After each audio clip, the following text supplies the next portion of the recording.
घराघरात आवडीने खाल्ला जाणारा पदार्थ म्हणजे पोहे.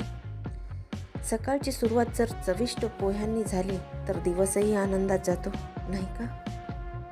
चला आज बनवूया स्वादिष्ट कांदा पोहे. कुक विथ मी मध्ये आपलं स्वागत आहे. सर्वप्रथम कढईत तेल गरम करून त्यामध्ये शेंगदाणे आणि काजू चांगले खरपूस होईपर्यंत परतून घेऊ.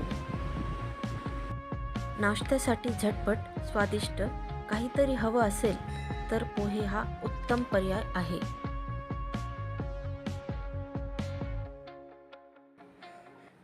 याच गरम तेलामध्ये मोहरी आणि जिरे चांगले तडतडले की त्यात आवडीनुसार हिरव्या मिरच्या आणि लसूण कट करून घेतला आहे. त्याचबरोबर बारीक चिरलेला कांदा घालून चांगला परतून घेऊ.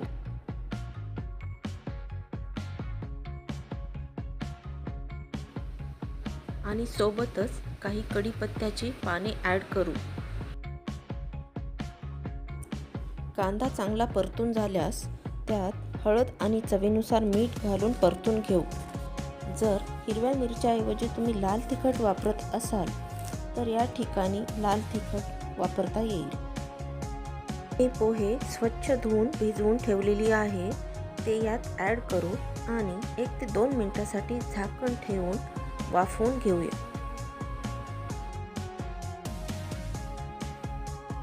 चांगली वाफ आल्यानंतर यात परतून घेतलेले शेंगदाणे व काजू घालू.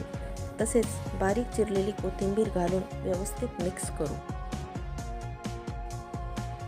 पोहे हा महाराष्ट्रातील अतिशय लोकप्रिय आणि पारंपरिक नाश्ता आहे. तांदळापासून बनवले जाणारे पोहे हलके, पचायला सोपे आणि पौष्टिक असतात. कमी वेळ, कमी साहित्य आणि भन्नाट चव. चला पोह्यांचा आस्वाद घेऊया. सर्व विथ स्माइल. धन्यवाद.